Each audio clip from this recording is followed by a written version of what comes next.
Texas men's basketball sweeps the Kansas Jayhawks. Texas softball starts their spring season 2-0. And Naomi Osaka is the Australian Open champion. All this and more coming up on College Crossfire. Yeah, let's do this. And their men's basketball team need to stop social distancing themselves from fans. But now it has been overdone to death. Playing, don't stop believing. Bye-bye, Bucks. Bye-bye, Raptors.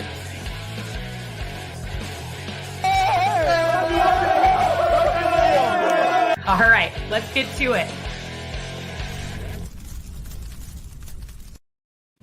Welcome into College Crossfire. I'm your host, Jaxie Pidgeon, and I'm so excited to get back to it after a week of crazy weather. First, let's introduce tonight's panel. On first base, we have for the first time this semester, Adam Ogburn. How are you, Adam? Glad to be back on, Jaxie. Excited for a loaded night here at College Crossfire. Excited too. And on second base, we have Robert. He's coming back for a few times this semester. How are you? I'm doing good. You know, last week, very crazy. We couldn't have the show, obviously, and just hoping everyone out there is doing all right. And but most importantly, it's good to be back. Happy to have you. And on third base, we have our returning champion, Raul Rodriguez. How are you, Raul? I'm good. Aside from all the bad things that happened last week, I did get another week to prepare. So on that end, I'm pretty excited for today's show. Oh, he's ready to bring it to go back to back. Well, Robert, don't stop believing, as you said in the promo. So, all right, before we get started, we're going to award some panelists extra points. First up, Adam, you're going to start off with an extra point because of your background. Love the jerseys. And Raul, as always, your hype video is just out of the park, man. So you're going to get an extra point because of your homemade hype video that was on social media. All righty, now let's get to it. Up until last night, Texas men's basketball seemed to be in a bit of a slump.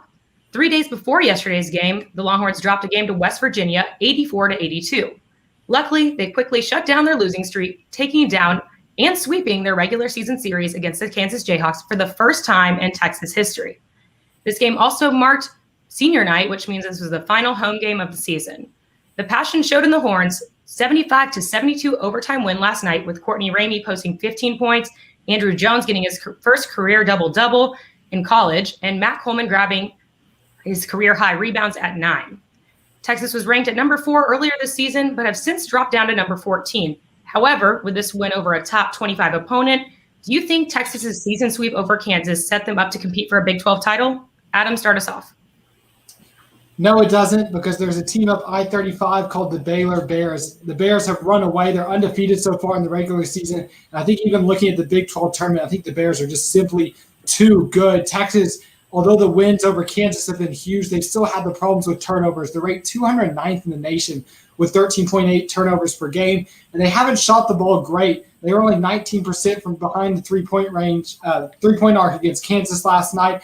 I think those cold streaks we saw them blow big leads against Kansas State, which they held on against, and then a big lead against West Virginia, which they lost that game. I think those cold shooting streaks and those sloppy turnovers will prove too much. Baylor's going to win the regular season. I think those inconsistencies don't get the Longhorns a shot in the Big 12 tournament. All right, Adam says Baylor is too strong for Texas to have a chance. Robert, what do you think? Well, Adam, I totally agree with you, and I was here nodding my head for the first 10 seconds. He said, there's a team up I-35, the Baylor Bears. I agree. And with the regular season being the way it is, Texas only plays 2 of the 4 teams that are ahead of them in the standings in their remaining 4 games. Of course, we all know they lost that opportunity to play Baylor because that game was canceled. So regular season kind of gone. I agree. However, I will say this Texas team showed something last night that is very important and key in tournament runs, and specifically the Big 12 tournament and hopefully the NCAA tournament for Texas. And what I saw was defensive grit, defensive toughness, and kind of something that you need if you're going to make a deep run. I think this team is scary. It's going to come down to their shooting. We saw what happens whenever the defense lets Texas down in the last couple of weeks. But I think this is very much something that Texas can do, and that's win the Big 12 Conference Championship tournament. All right. You still think they're a conference contender? And I think in the tournament. I'm sorry, in the tournament. I was like, okay, sounds good. I was like, they're in it. Yeah. All right. Raul, what do you think?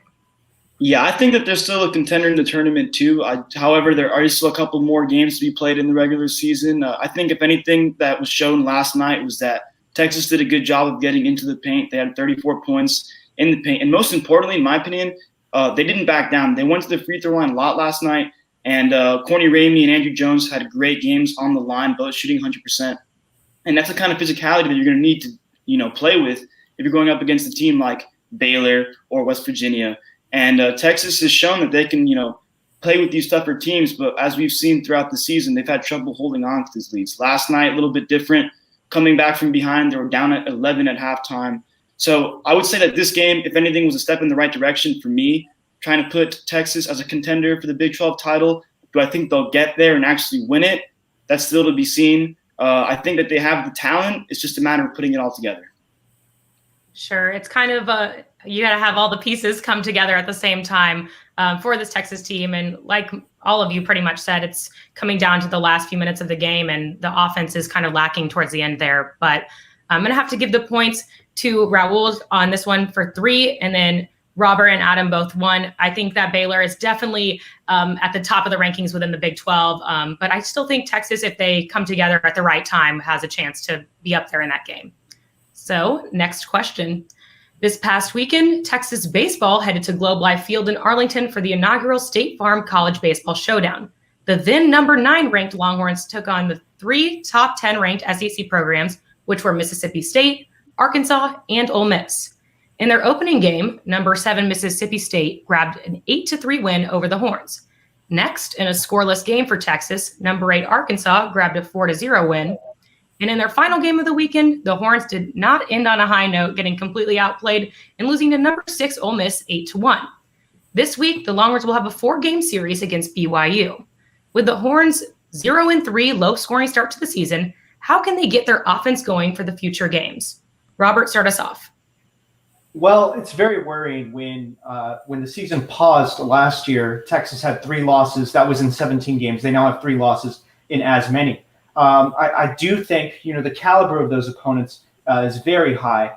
But the thing, and this is why I think the question is so good, what they need to get that offense juiced up. And coming in, according to pitcher Tristan Stevens, he said this was going to be a, quote, measuring stick. Everybody around Texas knew this was going to be, how do they measure up? What improvements do they need to make to go to Omaha? And what we found out, they were outscored 20-4, is that they have plenty of improvements to make. And it might be emblematic of the SEC being just that much better than the Big 12. They went 10-1 in this showdown, and that included number 3 Texas Tech, as well as TCU. So the caliber of talent just might be a little higher in the SEC.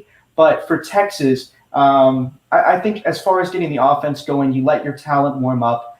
This is definitely a team that has the potential to make a deep run, and they shouldn't be worried about if the bats are going to work, because they are. They should be patient. They have 52 games left to go, and they should just stay and hang in there. Hang in there while you're getting hit hard. Yeah, it was kind of not their best start. I think it might have been one of their worst ever, if not the worst. But there's still a lot of baseball to be played. It's just the beginning. Raul, what do you think? Yeah, kind of what Robert was saying. I mean, these first 3 opponents were some of the tougher opponents they're going to be facing throughout the season. But, regardless, you can't be striking out 46 times in 3 games. I think that's unacceptable, especially for a team like Texas. But I think the main issue for this team in their offensive slump is that some of their traditional leaders on the offensive side of the ball within these past 3 games have not really been getting going. And that's Zach Zudia, Austin Todd, Eric Kennedy, guys who have been traditionally very good at hitting the ball and getting on base. These first 3 games, we didn't see that. Instead, we saw some good play from guys like Murphy Stelly, Cam Williams, Ivan Melendez. But these are guys who necessarily aren't going to be your main offensive stars. So getting the guys who are supposed to be leaders on your team, the very experienced veterans who traditionally have taken up this role, getting those guys going is only going to help them go so much farther as they go down the road and play some of these tougher teams. I think going up against BYU tonight and then these next couple of games is going to set the tone for this season, and I think they can only build off of it from here. Sure, and like you mentioned, those players stepping up to the occasion when they aren't typically having to step up to that role. But like you said, there's have more baseball ahead still too. But we'll see what happens with BYU starting tonight. Adam, what do you think? Yeah, I think for Texas, a lot of these struggles will be fixed by reps. You have to remember, just like we were getting hit by the winter storm in Austin, so was this Texas baseball team. They didn't get a chance to really practice the week before leading up to the State Farm Classic where you're playing 3 top 10 teams. So you wonder why they're striking out so much, and not making as solid contact as they should. Well, it's tough to get up to speed. This is your season opener, and you haven't practiced for the last week. I agree with Raul. 46 strikeouts in 3 games is unacceptable. But this is also a team, they left 20 guys on base in 3 games. So I think don't hit the panic button. Just have patience. Let's see how this BYU series turns out. Let's see how the next week or 2 turns out when these Longhorns, they get now in a more routine of getting to practice in. They won't come into games cold turkey like they came to the State Farm Classic. And I think we'll see a lot of these problems end up fixing themselves. Yeah, I think it's a matter of molding in this time because, like you said, they just had been off, like not practicing together for so long. And they have some guys that aren't used to being with each other. So I think it's still a lot of getting used to. So Adam, you're going to get 3, Robert 2, and Raul 1. Next up, Texas softball has also returned to the diamond and kicked off their spring season this past Sunday at the Scrapyard Blizzard Challenge in Conroe, Texas. The first game was against Wichita State, where they grabbed an 8-0 victory in 5 innings and also improved to a perfect 25-0 all-time in season openers. This was the 2nd straight year that Texas took down Wichita State to kick off their season. Their final matchup was against North Texas, where Texas came out victoriously, winning 5-1. The 3-0 Horns returned to action and got a win tonight against Texas State at home, and they will stay in Austin this weekend to play against Sam Houston State, Lamar, Mississippi State, Connecticut, and Ole Miss at the Lone Star State Invitational. So, who do you think will be the toughest team to take on for Texas in the Lone Star Invitational? Raul, start us off. So looking at all these teams, I would normally have said Mississippi State, just because Mississippi State has been a good softball team historically. But I will say that the toughest opponent, in my opinion, is going to be Sam Houston State. And only because this is going to be the first game of the Invitational for the Longhorns, as well as for Sam Houston. And Sam Houston State played their first game today, actually, and they did win against University of Houston by a score of 1-2.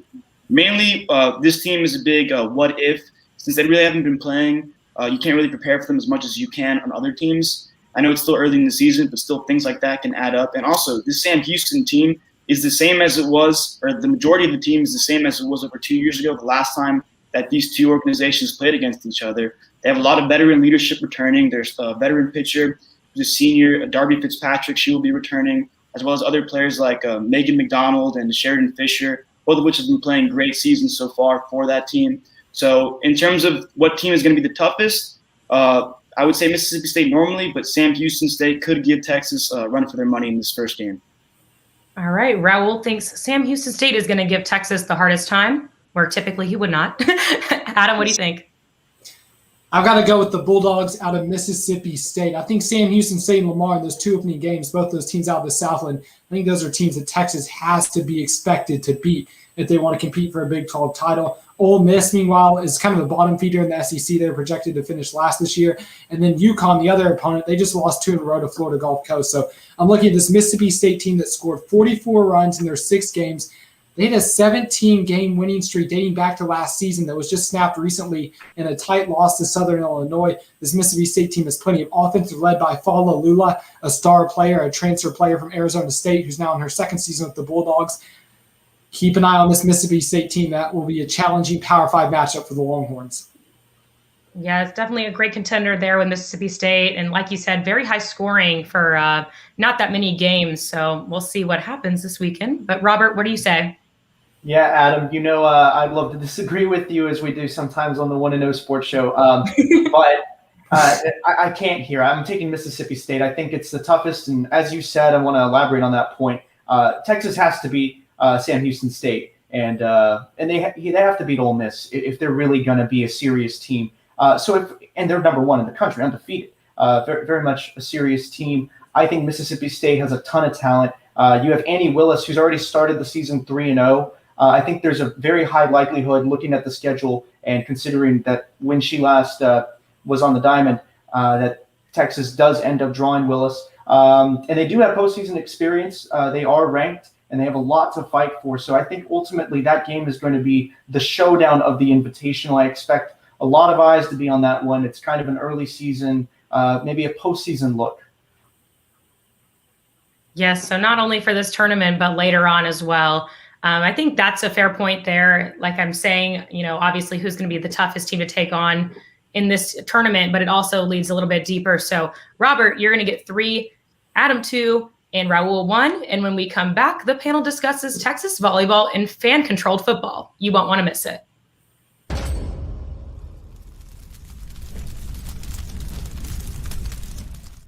Men's basketball looks for a key win against Iowa State. Women's basketball is tested against the number 2 team in the nation. The Longhorns had a dominant pitching performance in the latter half of the game, led by Pete Hansen. I get to say some of the most exciting words in football. The Cincinnati Bengals are on the clock. And picking for Texas started the third with the lead and continued to gain momentum on defense. Hello and welcome into the first social distancing college press box ever. You're watching a live sports presentation of Texas Student Television. It's a lovely evening in Austin. Texas Longhorns, Texas A&M Aggies. This is a rivalry game, high intensity, high scoring.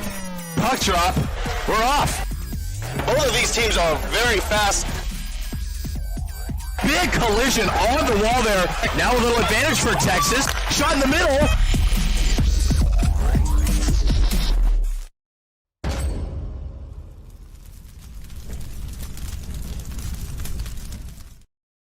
Welcome back to College Crossfire. Let's take a look at the scoreboard. Leading the show, we have Adam with 7 points, and in a tie for second, we have Robert and Raul with 6 points. Let's jump right back in. This Friday, Texas volleyball will begin their spring schedule with a pair of matches against the Oklahoma Sooners in Austin. Originally, the Longhorns were supposed to take on the UTSA Roadrunners in San Antonio. However, a match was canceled, and they are now hosting Oklahoma at an off-site location in Austin. Texas opened its fall 2020 schedule with a pair of wins over Oklahoma and Norman before winning the Big 12 championship. In a season unlike any other, the Longhorns will be back to competition for the first time in 105 days. With a perfect 14-0 record from the fall slate, the Longhorns are currently ranked number 2. Do you think that the gap between the fall and the spring playing time will affect this Texas volleyball team? Adam, start us off.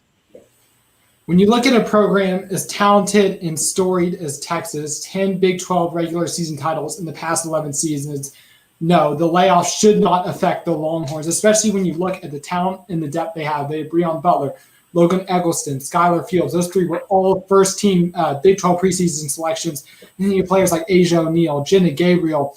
The Longhorns have so much depth. Even if there's 1 or 2 players off speed, there's plenty of depth to step up for them. And when you look at a team that knows winning so well, and it's going to be fueled by that Sweet 16 upset loss to Louisville last year, I expect the Longhorns to come out on fire, and I expect them to be national title contenders this spring.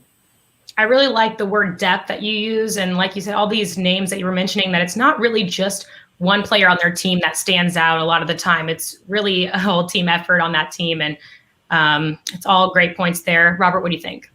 Well, when we talk about effect, I think the answer has to be yes.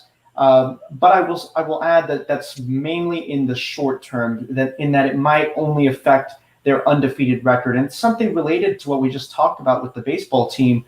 They weren't able to practice for a week. What happens? You go out and you get rusty. 105 days, but it's a 105 days that everybody has kind of had a similar time for, that Texas was definitely able to manage. As Adam said, a very historically great team, historically great coaches, historically great players. And this team is no different.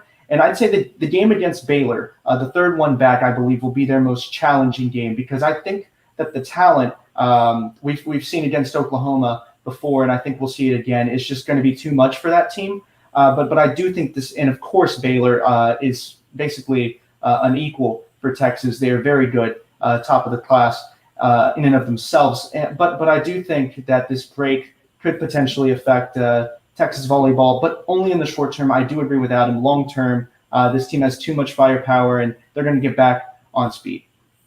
So, when it counts, they'll be back on their feet is what you're saying. But yes, Baylor definitely has also had a historically great program, and they're, I think, the only other program ranked within top 10, maybe top 25 within the Big 12. So fair points there. Raul, what do you think?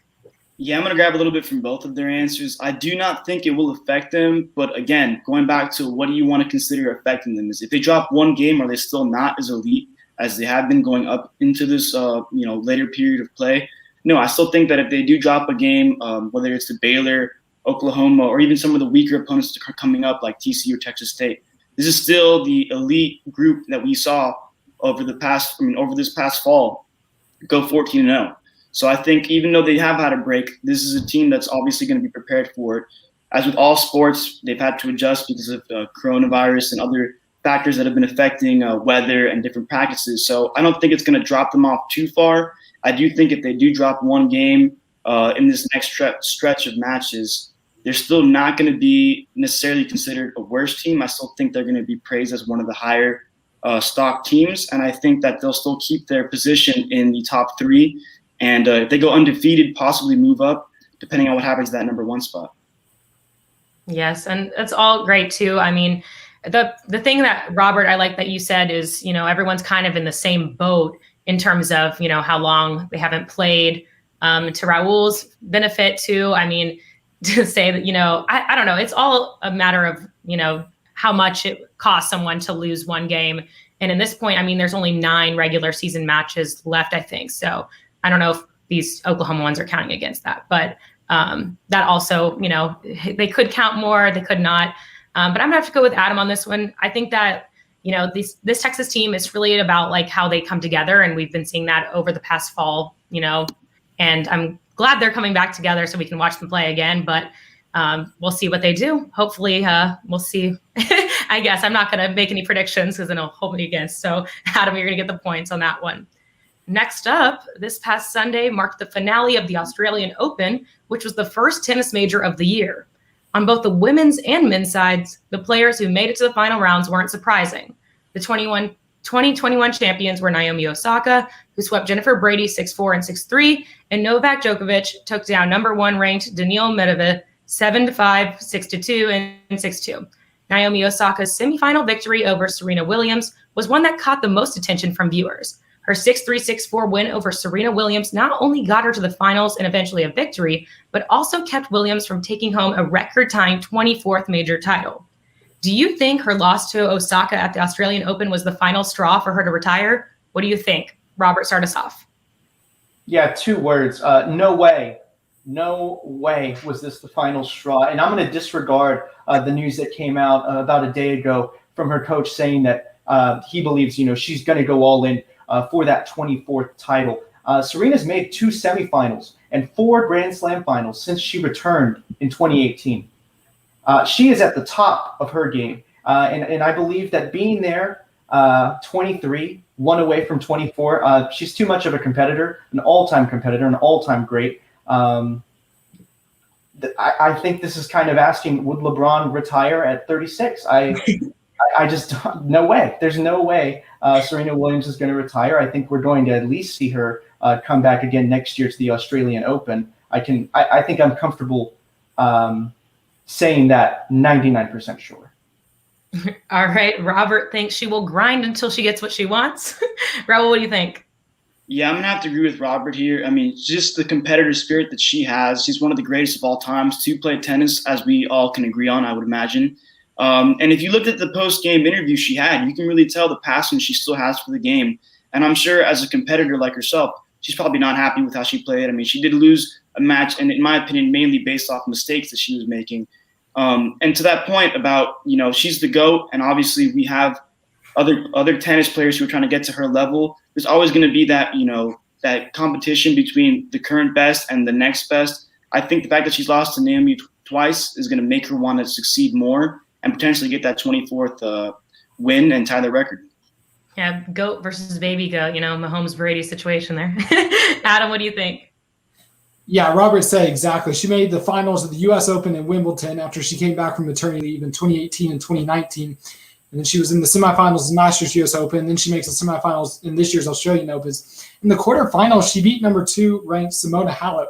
Serena Williams is still very much at the top of her game. And when she's so close to number 24, there's no way she'll walk away now. She's not going anywhere until she at least gets 24, maybe 25, 26.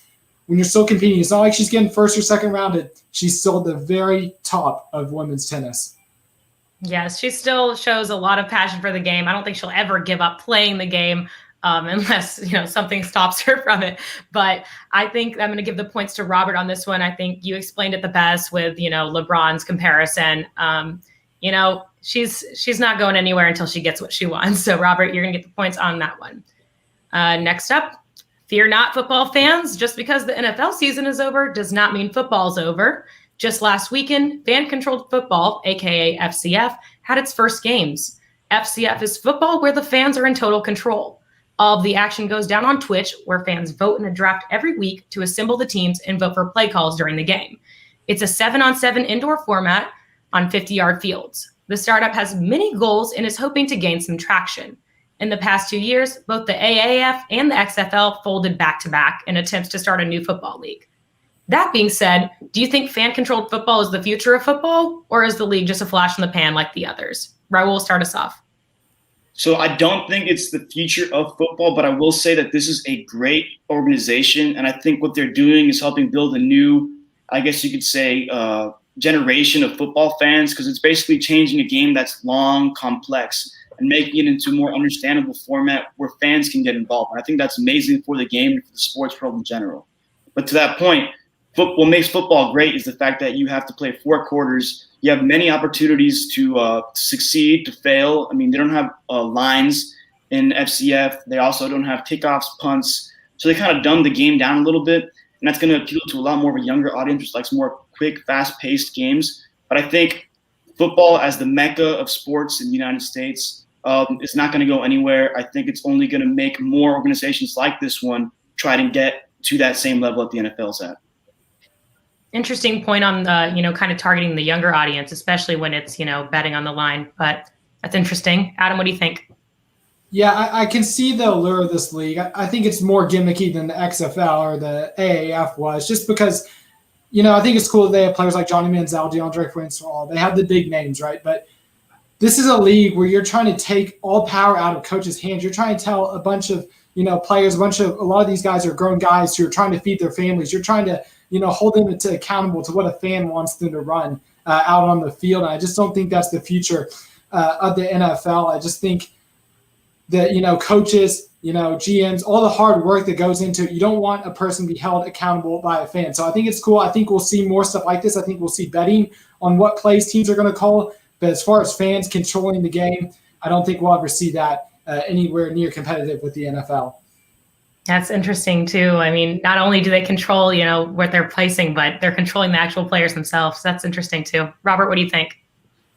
Yeah, well, when it comes to fan-controlled football, I think this is the most interesting niche that I've seen in terms of an alternative professional football league. And I think it's very valid, and I think this league will honestly stick around for the long term. I don't think that it is the future of the sport, and I don't think that anybody who was involved in the making of this, which includes Arena Football League investors, ever wanted this to be the future of the sport. This is a kind of a gimmick, but it's also kind of an esports and a sports hybrid. It's streamed on Twitch, which is more of a gaming platform than it is when you think of a sports platform. It has backers from Reddit co-founders, venture capitalist firms. I think it gives it a solid chance to carve out a good niche for football. And think about when these games are being played. The season started the week after the Super Bowl, so after the conclusion of the NFL season. I think it's going to survive. I think this isn't a flash in the pan. I think this is going to be a very unique thing that we might see applied in other sports on a smaller scale, and maybe 40, 50 years down the line, who knows? Sports could be way different. Another fair point there. But I mean, I do think that they'll have the FCF will have a better chance than AAF and XFL just by, people who are behind it and what their plans are, goals for them. But anyways, I think I'm gonna have to go with Adam on this one. I think when you have so much control by the fans, like something's totally controlled by the fans, normally fans are there for, cheering, supporting, whatever. And then now it's like turning into like, I'm controlling. And that seems interesting, a little too harsh for a professional sport. So Adam, you're going to get the points on that one. And coming up next, it's rapid fire here on College Crossfire. You won't want to miss it.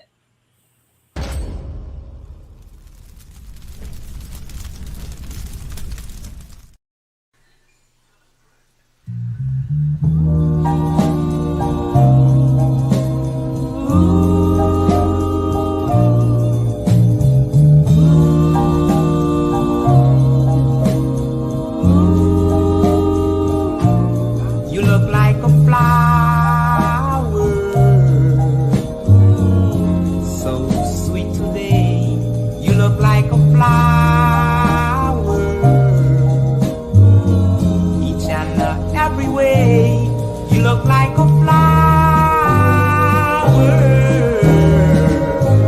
that blooms in May. You really look okay.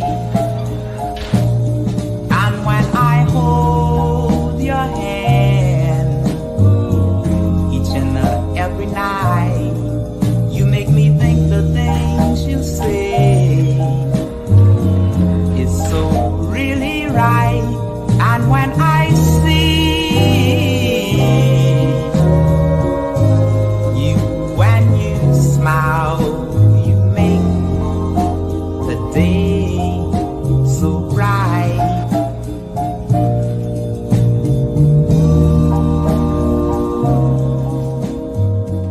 Welcome in to the 1-0 Sports Show. The premier sports talk show on the 40 acres. We're back.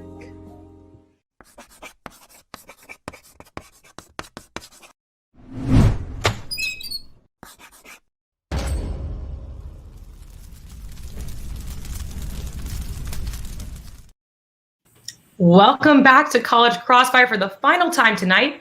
It's rapid fire. In this round, points are worth double, and that means it's still anybody's game. Before we jump back in, let's take a look at the scoreboard.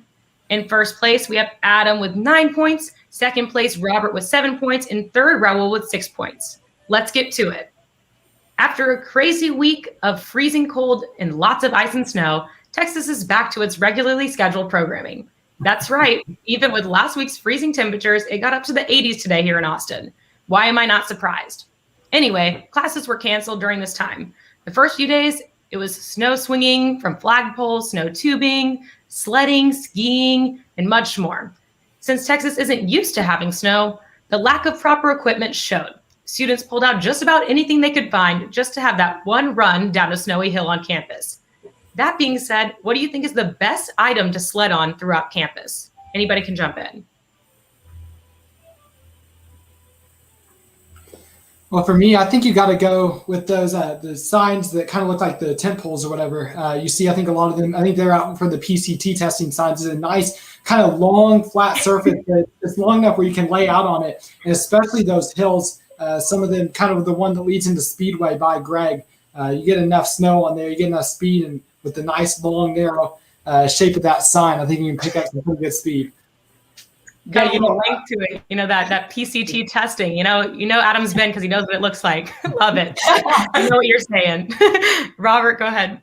Yeah, I'm taking more of a classic one here, just because of its practicality, and that's the cardboard box. You know, it really is gonna. If you really get the surface right, it's not gonna dig into the snow and stop you from going. And just, it's Texas. I can't think of anybody who doesn't already either ski or is from a northern state that was ready for this. So a cardboard box, in terms of what do you think the average person would have around their home, it's just kind of an all-around thing to have. Simplicity at its finest. Raul, what do you think? As somebody who's not used to the snow, I can also speak from experience from what I did this past week. We got one of those foldable tables, and it's perfect because you can hook up a rope to the bar that's holding the table up. And if you're getting lonely while you're skiing down the hills, there's enough for 3 people on one of those foldable tables, and then you can take it down for a nice joyride when you're hooked up to a truck. Wouldn't recommend unless you're wearing the proper safety equipment, but of course it was definitely a fun thing to sled on. I like it. I didn't see that one, but the more the merrier. So Raul, you're gonna get the points on that one. Next up, this past weekend, the NHL had its annual outdoor games. This year, the outdoor games were at Lake Tahoe and took place on the 18th fairway of Edgewood Tahoe Resort in State Line, Nevada. The first game pitted the Vegas Golden Knights and the Colorado Avalanche. Despite play being suspended due to ice, the Avalanche eventually won 3-2. In Game 2, the Philadelphia Flyers took on the Boston Bruins a bit later than scheduled, with the Bruins coming out victoriously, winning 7-3. Regardless of the certainty of the time of play, viewers were just as excited about the stunning snow-covered mountains at Lake Tahoe, just as we saw here in Austin. Anyways, if you could choose, where would you like to see the next NFL outdoor games played? Anybody can jump in. I'll take one. I'll say Hawaii. I think that'd be a beautiful backdrop for a nice NFL game, especially if you have the beach in close proximity. You can also see the volcanoes and the mountains there. I think that'd be a great little tropical getaway spot. We've had the All-Star game there, or pardon me, the Pro Bowl before there. So I think that'd be a great spot to do another one. All right, Hawaii, one of my favorite places on earth. Okay, who's up next? Yeah, I think you got to go Alaska. Sorry, Robert, I just cut you off. Alaska. I can almost hear now. I'm used to it. We've like with Zoom. Yeah, Sorry about that. Gotta love Zoom, but I've got to go with Alaska. I think, especially when you get out. I think there's one football field that's actually literally on an island. It's just a little ice block with water all around it. So if you could get something right on the coast, you have the ice on one side, the mountains on one side, and the oceans on the other. You've got the perfect temperature too, so you don't have to deal with an 11-hour delay like the NHL had to on Saturday. I think Alaska would be the perfect blend between temperature and scenery. All right, all of the above. Temperature, scenery, everything's about it. Okay. Raul, what do you think? I mean, Robert, sorry. Yeah, no, I'm going with Lake Louise in Alberta, and I'm only going with this. I did not know I know nothing about hockey. But I know watching this game and keeping up with it on Twitter just because the view was so beautiful. And I was, grateful enough to have some technology or some lighting in my apartment when it was going on. In Alberta, it's just incredible. And the images there, you just kind of have to see for yourself. And the next NHL game, I believe, should be played there, especially because Canada and hockey, I don't even need to make a comparison or a simile. We already know what Canada and hockey are in terms of global significance of a sport. Yeah, I know. I think, that was tough between you and Adam, Robert, but I'm going to have to go with you, Robert, on this one. I think, like you said, if you saw some of the pictures from those, I don't know, it was amazing. I didn't even know Lake Tahoe looked like that. But Robert, you're going to get the points on this one. And for the final question of the night, last weekend's Daytona 500 brought lots of action per usual. Regardless of a little rain interruption, that didn't hurt anybody. Front Row Motorsports driver Michael McDowell took home his first ever NASCAR Cup Series victory. Aside from the usual excitement from betting and watching, team sponsors have also become fun additions to NASCAR teams. In fact, New Orleans Saints running back Alvin Kamara just agreed to sponsor Ryan Vargas. Vargas will now rock the Big Squeezy logo, which is a Louisiana juice bar chain owned by Kamara. So, if you were a NASCAR driver, who would you want to sponsor your team? Anybody jump in? Okay, I'll jump in here because I have been the only person to not jump in first, so I'll keep it fair. There he goes. I'm going to go with the hometown restaurant. I don't know if I'm going to win the points for this, but I got to go with the hometown Lubbock restaurant, Orlando's. They've been there from the beginning for me. Shout out for the spaghetti. They've got a lot of great combos. If y'all are ever in Lubbock, be sure to get that. And honestly, I'm taking the local hometown team. And let that not be a thing of like, oh, I specifically love Orlando so much, because I do. But mostly it's because, small businesses. I think the chains, they have a lot of the NASCAR things. I think it'd be kind of cool to see just a totally local business. It wouldn't make a lot of sense, I guess, in terms of marketability. But it would be very interesting to just see a local team have where it all began for Robert. All right, who else? Unless Adam's gonna go, I'll take over real quick. As my favorite cheat day snack, my favorite snack in general, Flamin' Hot Cheetos. I would love to get some Flamin' Hot Cheetos on a nice NASCAR car, flames coming out of the exhaust. And I have the Tony the Tiger, whatever his name is, the Tiger for Cheetos. Chester Cheetah. I'm so sorry, Chester, but I love you. I think that'd be a really cool, sponsor and really embody the speed that I would be bringing to the NASCAR track. Okay, tying it all together. I mean, you could have like Chester just like all over the car, just on different parts. Right on the front. Yeah, of course. All right, Adam, what do you have? Yeah, for me, I'm going to agree with Robert. I've got to go local. I'm going to go with Cabo Bob's. How about that? They've got the whole surfer theme. I think you could make a really cool design, a lot of bright colors. And for the first time ever, NASCAR just added Circuit of the Americas as a new track on the circuit this year. So if you could get Cabo Bob's on your car in Austin, it'd be some great local marketing for them. Hopefully they could expand, because I think Cabo Bob's could hit it big in other college towns. Yeah, I mean, you just really can't go wrong with Cabo Bob's. And I think, as you mentioned, being local with Austin, how they can, promote it there. I mean, these are all great answers. And I think local would have probably not worked other than, you tying it in here with this Austin track. So, Adam, you're going to get the points on this one and the win. So congratulations. That being said, it's time for FaceTime. Adam, take it away. Yeah, shout out to all the family watching back in Houston. Glad to see that Texas is finally thawed out again. And if I mention Houston, got to go about the Texans, man. We'll have to see if they hold on to Deshaun Watson. It's going to be fun to see if they do. The AFC South is going to get competitive with the Jaguars getting Trevor Lawrence. But, man, I'm just finally glad that we're able to be back here on Crossfire talking sports again. And obviously, like Robert said at the beginning, thoughts and prayers out to anyone still recovering from the winter storm. Absolutely. Well, congratulations, Adam. I hope everyone is safe and well and getting back to a little bit more normal life. But we'll see. And thank you guys for coming on tonight. And thank you for tuning into tonight's episode of College Crossfire. Don't forget to follow us on social media at TSTV Sports on Twitter and Instagram. Lastly, be sure to wake up with the Want to Know Sports Show Friday mornings at 10 a.m. and you'll see Robert. From all the panelists in our virtual studio and our virtual master control, I'm Jaxie Pidgeon. Have a wonderful evening.